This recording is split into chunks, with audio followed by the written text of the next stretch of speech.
अस्सलाम वालेकुम गाइस। आज हमें ज्वाइन किया मिस्टर आसिम महमूद ने, जो कि एक्टर भी हैं, आप बड़ा बखूबी जानते हैं, और एक्टर के साथ साथ ये पिफा क्वालिफाइड भी हैं।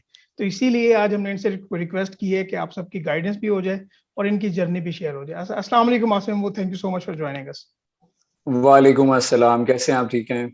जी अल्हम्दुलिल्लाह। Asim, thank you so much कि आपने हमें ये टाइम दिया। और सबसे पहले तो मैं ये आपसे जानना चाहूंगा कि आप पिफा आपने क्वालिफाई भी किया हुआ है और आप एक्टर भी हैं, तो किस तरह आप इस लाइन में आए और अपने पैशन को किस तरह आपने परस्यू किया? यार, फर्स्ट ऑफ ऑल बात ये है कि मैं काफी सारे इंटरव्यूज में बता भी चुका हूँ और मैं रिपीट भी कर देता हूँ। बेसिकली इस लाइन की तरफ आने का कोई इरादा नहीं था एज सच। जो आपको होता है ना एक शुरू से, जैसे अक्सर जो है वो एक्टर हजरात ये कहते हैं कि जी हमें बचपन से शौक था और ये वो। तो मुझे शौक इस हवाले से तो था, बिल्कुल था, लेकिन क्योंकि जब आपको अपॉर्चुनिटीज नहीं नजर आ रही होती तो आपका शौक जो है वो कहीं ना कहीं दब जाता है। लाइक सियालकोट में रहने वाला मैं लड़का हूँ, जो सियालकोट में रहता था, मैं उस वक्त की बात बता रहा हूँ। सो उस वक्त सियालकोट में अभी भी ऐसा कुछ नहीं है कि सियालकोट में ऐसी कोई चीजें अवेलेबल हों मीडिया के रिलेटेड कि आप वहां जाके अपना शौक जो है वो पूरा कर सको। मेरे जमाने में भी सियालकोट में कोई ऐसी चीज नहीं थी। शुरू से ये तो पता था कि यार ओके, शौक है एक्टिंग का और ये वो चीजें, लेकिन अपॉर्चुनिटीज नहीं थी सियालकोट में, ना कोई प्लेटफॉर्म था। वो जो ख्वाहिश थी वो दिल में ही रह गई। इसलिए सोचा कि यार ऑब्वियसली ये ख्वाहिश तो पूरी हो नहीं सकती एक्टर बनने की या मीडिया में जाने की। तो क्यों ना, ऑब्वियसली आपने अपना प्रोफेशनल लाइफ भी देखनी होती है, आपने जिंदगी भी गुजारनी है। तो जिंदगी गुजारने के लिए क्या बेहतर चीज है जो आप चुनो, किस लाइन को चुनो तो बेहतर जो है अपॉर्चुनिटीज आप अवेल कर सकते हो। बीकॉम करने के बाद जो है वो मैंने मेरा एक दोस्त ही है, उसने हमारी क्लास में टॉप किया था। मैं government college of commerce Sialkot से पढ़ा हुआ हूँ। उसने बीकॉम पार्ट 2 में टॉप किया, तो उसने हमें बताया कि यार मैं तो सीए करने वाला हूँ। तो सीए के लिए उसने मुझे कहा कि मेरे कुछ दोस्त थे जो बीकॉम करने के बाद प्रॉपर जो सीए का ABCD मॉड्यूल होता है उस तरफ चले गए। अब आई डोंट नो आजकल क्या है, मैं उस जमाने की बात कर रहा हूँ, तो वहां पे ABCD मॉड्यूल होते थे, E and F। राइट। तो वो उस तरफ चला गया, जिसकी फीस भी बहुत ज्यादा थी। और फिर एक साल जब मैंने देखा उसको करते हुए, तो उससे हो ही नहीं रहा था, ए मॉड्यूल भी नहीं हो रहा था। सो मेरा जो दोस्त है दूसरा, उसने मुझे कहा कि यार एक और डिग्री है, उसको पिफा कहते हैं, Pakistan institute of public finance accountant. तो वो करते हैं, उससे ये होगा कि अगर वो एक साल का कोर्स है, अगर वो हम कर लेते हैं तो हम सीए इंटर जो है वो हमें एग्जाम्प्ट हो जाएगा और हम जो है वो डायरेक्ट जो है वो मॉड्यूल ABCDE में चले जाएंगे आफ्टर आर्टिकलशिप। तो राइट। मैंने कहा यार ये तो अच्छी चीज है, ये हमें करना चाहिए। तो बेसिकली पिफा जो है वो इस तरह से जहन में आया था और इस तरह से स्टार्ट लिया। राइट। और साथ पिफा कंप्लीट किया आपने, और उसके बाद क्या आपने कोई जॉब भी की, या डायरेक्ट आपने ये कहा कि चलें अभी पिफा कंप्लीट कर ली है, कोई जॉब अपॉर्चुनिटी देखते हैं, मिल गई तो ठीक है, अदरवाइज फिर एक्टिंग में या कहीं पे आपने फिर अपॉर्चुनिटी के पीछे आपने सफर किया?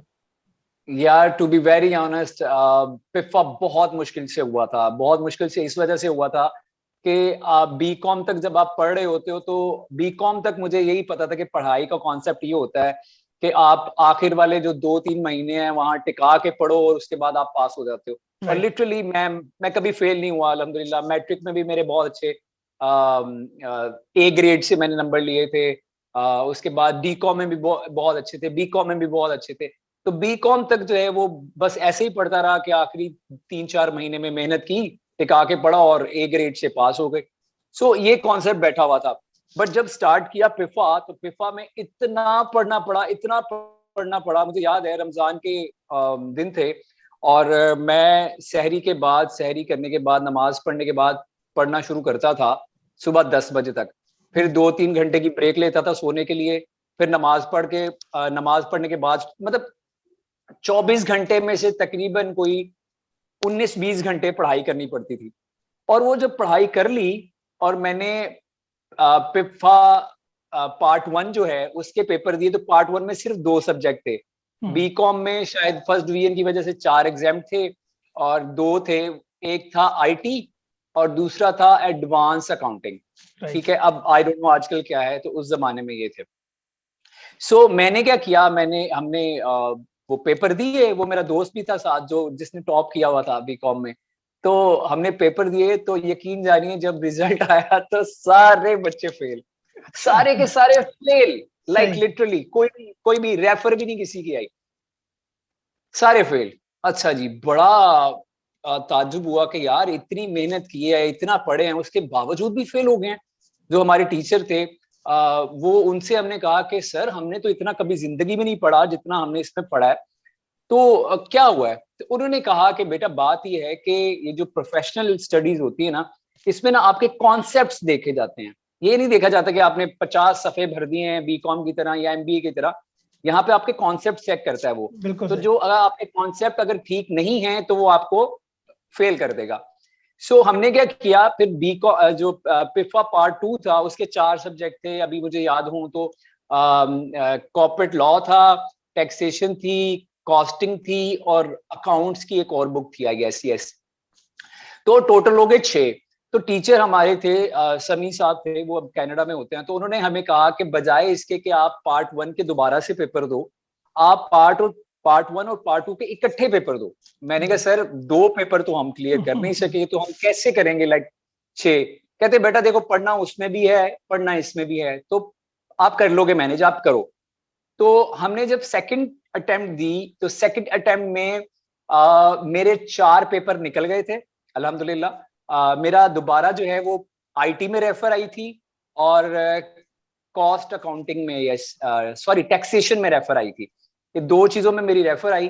फिर मैंने तीसरी अटेम्प्ट दी, वैसे तो 2 अटेम्प्ट में हो जाना चाहिए पिफा, लेकिन मैंने जब तीसरी अटेम्प्ट दी तो अल्हम्दुलिल्लाह वो दोनों पेपर भी मेरे निकल गए। तो मैंने तकरीबन 1.5 साल में पिफा कर लिया था। And I was the first one in my class, in my batch, जिसने जो है वो पिफा क्वालिफाइड कर लिया था। इवन वो मेरा दोस्त जो है राहील, जिसने टॉप किया हुआ था बीकॉम में, वो भी नहीं कर सका। वो बाद में शायद उसकी 4th या 5th अटेम्प्ट में जो है उसका क्लियर हो गया था। And right. लिटरली मैं आपको बड़ी मजे की बात बताऊं, जितने भी सुनने वाले हैं, क्योंकि वो सीए भी कर रहे हैं, पिफा भी कर रहे हैं और एसीसीए भी कर रहे हैं, सो इसमें ना आप लोगों को भी ज्यादा पता होगा मुझसे ज्यादा कि इसमें ना सिर्फ आपके कॉन्सेप्ट्स देखे जाते हैं। बिल्कुल मैं ऐसे। यकीन जानिए, मैंने कॉस्ट अकाउंटिंग का जो पेपर दिया था, वो मैं जब पेपर दे के घर आया था तो मुझे 100% यकीन था कि मैं फेल हूंगा।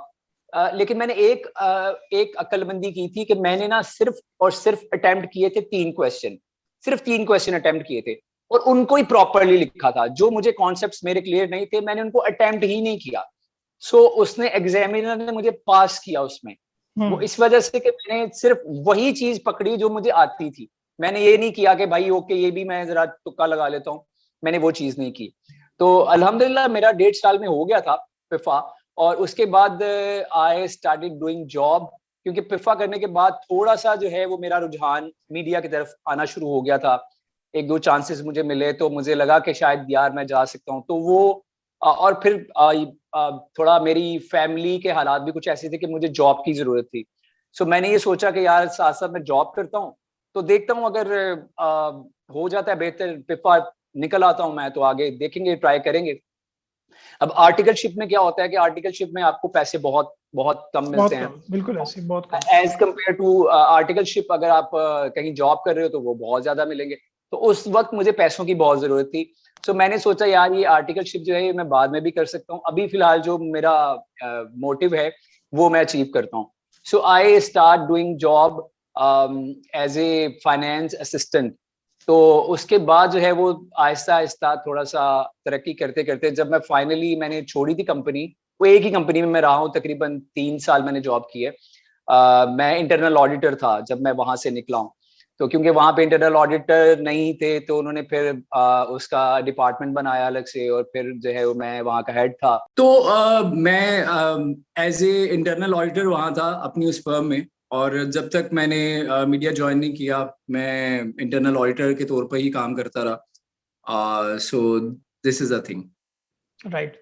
और एक्चुअल में यहाँ पे ना ये जानना चाहता हूँ कि जिस तरह आपने खुद कहा ना कि आर्टिकल्स लाइफ में और करियर के स्टार्ट में बंदे को इतनी ज्यादा इनकम नहीं जनरेट हो रही होती, तो बंदा देख रहा होता है इधर उधर के कोई ना कोई सोर्स ऑफ इनकम या सोर्स ऑफ रेवेन्यू बने कि मैं अपने आप को या अपनी फैमिली को सपोर्ट कर सकूं।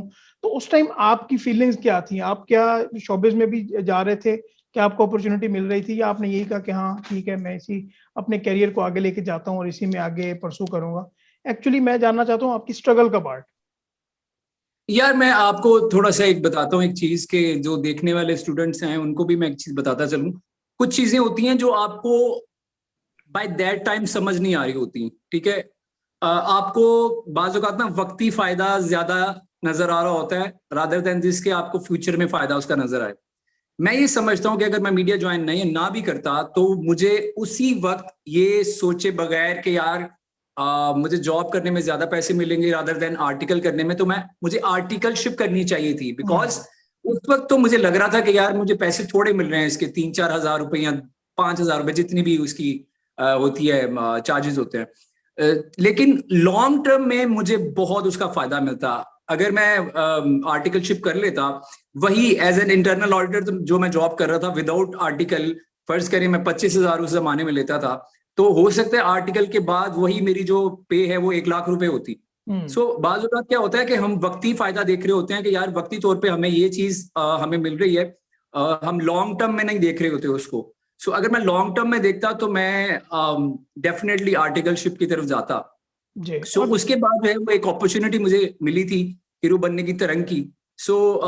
मैंने जो है फिर अपनी जो है डायरेक्शन थोड़ी सी मूव की, क्योंकि इस हवाले से मैं एक बात बताता चलूं कि जितने भी देखने वाले हैं, सुनने वाले हैं, उनको मैं एक बात बताता चलूं कि यार जिस चीज में आपका दिल करता है ना, उस चीज को करना चाहिए। अब मैं इंटरनल ऑडिटर था, मैं वहां पे काम भी करता था, लेकिन मेरा जो दिल है ना, मेरा दिल, एक अपॉर्चुनिटी मिली, मैंने वो एक शो था हीरो बनने की तरंग, वो पूरे पाकिस्तान से विन किया। तो उसके विन करने के बाद मुझे क्योंकि लग रहा था कि यार मैं अगर मैं वहां जाऊंगा प्रॉपरली तो मैं कुछ कर सकता हूँ। एक अपने आप पे कॉन्फिडेंस होना भी बहुत जरूरी है।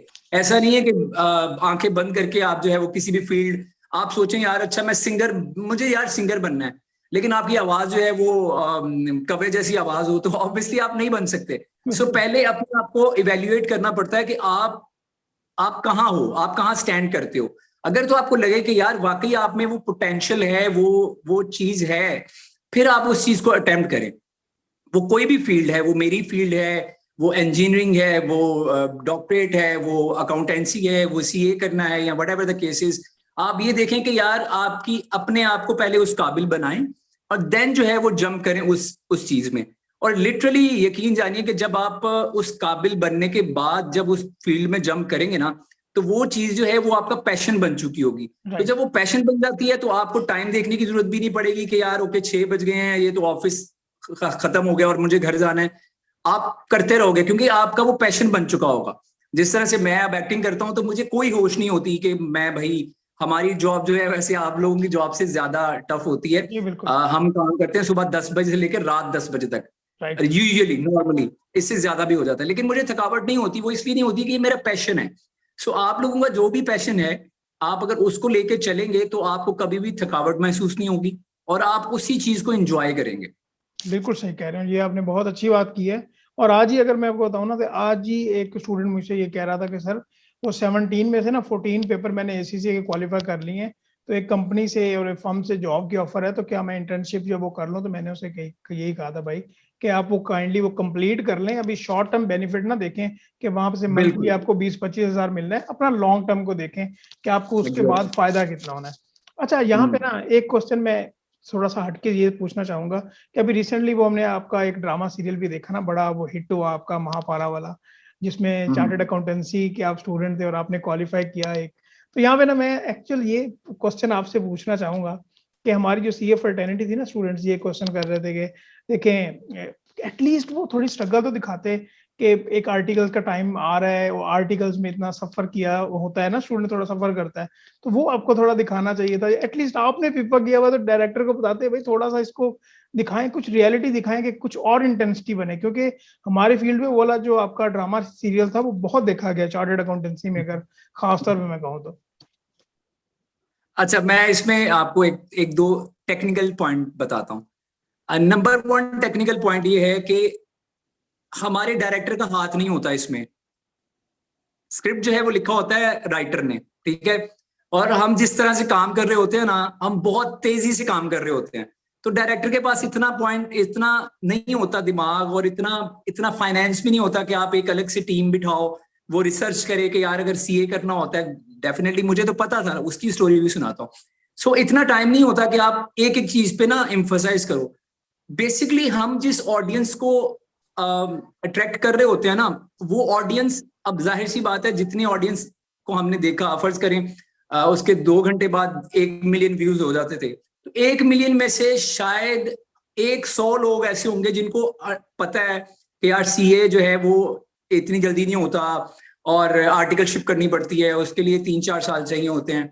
बाकी आम नॉर्मल लोगों को नहीं पता, उनको बस इतना पता है कि सीए एक बहुत बड़ी पढ़ाई है, उसके बाद बंदा ऑफिसर बन जाता है। सो एक पॉइंट ऑफ व्यू तो ये हो गया। दूसरा पॉइंट ऑफ व्यू ये है कि हमारे पास, हमने एक लिमिटेड टाइम में उस चीज को दिखाना होता है। जैसे हमने 2 महीने में उसको दिखाना था, तो 2 महीने में जो टाइम लैप्स है ना, वो बेसिकली दिखाते रहे हैं। वो ऐसे नहीं दिखाया उन्होंने कि जो है वो हर एक जगह पे वो लिखे कि भाई 2 महीने गुजर गए हैं या 4 महीने गुजर गए हैं। वो जो उसकी स्ट्रगल दिखाई है ना, वो ये नहीं दिखाई कि वो उसने 2 महीने में कर लिया है। आप लोगों को लगा जरूर है कि यार अभी तो पिछली एपिसोड में तो वो पढ़ रही थी, अगली एपिसोड में उसने सीए भी कर लिया। वो टाइम लैप्स दिखाते हैं। अब जैसे देखिए, मेरा जो कैरेक्टर था सालार का, वो शुरू में बगैर उसके था, चश्मों के बगैर था, लेकिन बाद में जब वो दिखाते हैं कि भाई वो ऑफिसर बन गया तो उसको चश्मे लग चुके हैं, तो इसका मतलब दिखाया कि उसने बहुत अरसा गुजारा है। उस दौरान वो मापारा जो है वो पढ़ती रही है। तो सीए करने का मतलब ये नहीं है कि सीए उसने पार्टिसिपेट किया है मॉड्यूल ए में। हो सकता है जब वो रिजल्ट की जो बात हो रही है, वो उस दौरान आर्टिकल कर चुकी हुई है, ठीक है। अब वो नहीं दिखाया, क्योंकि वो दिखाना जरूरी नहीं है, उसकी कहानी दिखाना जरूरी है। बिल्कुल। ये जो ड्रामा था रंग महल, ये मापारा की कहानी थी। मापारा ने सीए कैसे किया, इसकी कहानी नहीं थी। बिल्कुल। तो हम वहां पे ये नहीं दिखा रहे कि सीए कैसे होता है, कि सीए में आर्टिकल भी होती है, ये है वो है। तो जो वो आप बात सही कर रहे हैं, जो बंदे जानते हैं ना, वो कहते हैं यार ये कैसे हो गया, ये तो ऐसे ही छोड़ है। तो एक तो रीजन ये होती है कि बहुत ज्यादा इस पे रिसर्च नहीं होती। मुझे पता था ऑब्वियसली, लेकिन जब मैंने डायरेक्टर को बोला, मैंने कहा यार ये अपना उनका जाहिद भाई कि यार ये बहुत लंबा होता है, मैंने खुद थोड़ा सा इसका जायका चखा है। तो उन्होंने कहा कि बेटा बात यह है कि तो हम टाइम लैप्स बीच में दिखा रहे हैं, अब तुम्हारी लुक 110% चेंज हुई है, तो ऐसे कैसे हो सकता है कि एक रात तुम सोए हो तो तुम बगैर चश्मों के और अगले दिन उठते हो, अगली एपिसोड में तुम्हें चश्मे लगे हुए हैं। तो वो क्या रीजन है? मैंने कहा ऑब्वियसली ये रीजन है कि उसने स्ट्रगल की और जाके फिर वो ऑफिसर बना। और सालार भी जो ऑफिसर बना हुआ है वहां पे, वो ऐसा तो नहीं है पहले दिन जाके आप इतने बड़े ऑफिसर तो नहीं लग जाते। तो वो बेसिकली टाइम लैप्स है जो लोगों को हम नहीं दिखा पाए उस तरह से, जो लोग एक्सपेक्ट कर रहे थे कि यार सीए आर्टिकल भी करते हुए दिखाएं, या नीचे लिखा हुआ है कि 4 साल गुजर गए हैं। तो वो वैसे ही दिखाया कि उसकी स्ट्रगल इतनी है, वो करती गई। वो जो दिखाया कि उसने टॉप किया है, टॉप करने का मतलब ये है जी, उसने जो अटेम्प्ट दी है मॉड्यूल डी की, उसमें सारे उसने A+ जो है वो ग्रेड हासिल किए हैं। तो उसने अपने इंस्टीट्यूट में या अपने इलाके में टॉप किया है। सो ये तो इसको वो जो ना लाइट वे में लें। जी बिल्कुल। नहीं बिल्कुल, मैं समझ रहा हूँ। एक्चुअली हमारी जो छोटी सी कम्युनिटी है ना, वो ये कहते हैं कि थोड़ी ये दिखा देते। मैं आपके पॉइंट ये बिल्कुल आपके वैलिड हैं और बिल्कुल ऐसे ही होना चाहिए। सारी जो आपकी कम्युनिटी है ना, उनको ये पैगाम है कि मैं एक छोटी सी बात बताना चाहता हूँ कि हमने महापारा की स्ट्रगल दिखाई है, उसमें महापारा पे क्या क्या गुजरा, रंग महल में क्या हुआ, उस पर इल्जाम लगा, उसको मोहब्बत हुई, ना कि हमने ये दिखाया कि सीए कैसे होता है। तो और इसी तरह मैं बताता हूँ, मैंने ना एक ड्रामा किया था बहुत अर्सा पहले, उसमें मैं कार मैकेनिक बना था। ठीक है। तो कार मैकेनिक के कपड़े कैसे होते हैं, बिल्कुल गंदे से, आपको पता है, ठीक है। बट मेरे डायरेक्टर ने क्या किया, वो कहते हैं नहीं तू मेरा हीरो है, तुझे मैं गंदे कपड़ों में नहीं दिखाऊंगा। तो हमने क्या किया, हमने उसकी स्ट्रगल ऐसे दिखाई कि वो शुरू में कार मैकेनिक है, जब वो काम सीख गया ना, तो उसको शौक आ गया मॉडिफिकेशन करने का, कार्स को मॉडिफाई करने का। तो वो ऑफिस उसने बना लिया अच्छा सा, वो स्केच बनाता है बस बैठ के। तो वो अपने नीचे डेंटर पेंटर को हुक्म देता है कि यार ये गाड़ी को इस तरह से कर दो, और वो सूटेड वूटेड बैठा हुआ है। तो दिखाया मैकेनिक ही है, होता वो मैकेनिक ही है, लेकिन ऐसा ऐसा दिखाया कि वो अब वो मैकेनिक देखे तो वो बोलेगे यार ये कैसा मैकेनिक है भाई, सूट बूट पहन के बैठा हुआ है। तो उसकी वो रीजन दिखानी होती है थोड़ी सी, ये बात। हाँ नहीं बिल्कुल, आपके ये पॉइंट सारे वैलिड हैं, लेकिन आपने उस ड्रामे का जो है ना बड़ा ड्रामेटिक एंड किया। चलें वो तो एक सेपरेट बात है। चलें सर, थैंक हाँ। यू सो मच कि आपने हमें टाइम दिया, अपनी ये जो Welcome. जर्नी थी ये भी शेयर की। Thank you so much once again, अब आपने हमें ज्वाइन किया। मैं जाते जाते सिर्फ जो जितने भी आपके स्टूडेंट्स हैं उनकी मोटिवेशन के लिए एक चीज बताना चाहता हूँ कि आप किसी भी फील्ड में हैं, आप कुछ भी बनना चाहते हैं, 2 चीजें करें, तीसरी चीज आपको जबरदस्ती मिलेगी। जबरदस्ती मीन्स कि आप मेहनत भी नहीं करोगे फिर भी आपको मिलेगी। पहली चीज क्या है? नियत। अपनी नियत अच्छी रखें, किसी भी फील्ड में जाने के लिए नियत अच्छी रखें। नंबर 2, मेहनत। आप नियत के बाद मेहनत करें। और नंबर 3 जो चीज अल्लाह आपको देगा वो होती है कामयाबी। वो आपको खुद ब खुद मिलेगी। नहीं मिलेगी, आप मुझे आगे पकड़ लीजिएगा, लिटरली मेरा ये बिलीव है और ईमान है। बहुत खूबसूरत बात की माशाल्लाह आपने। Thank you so much. Thank you.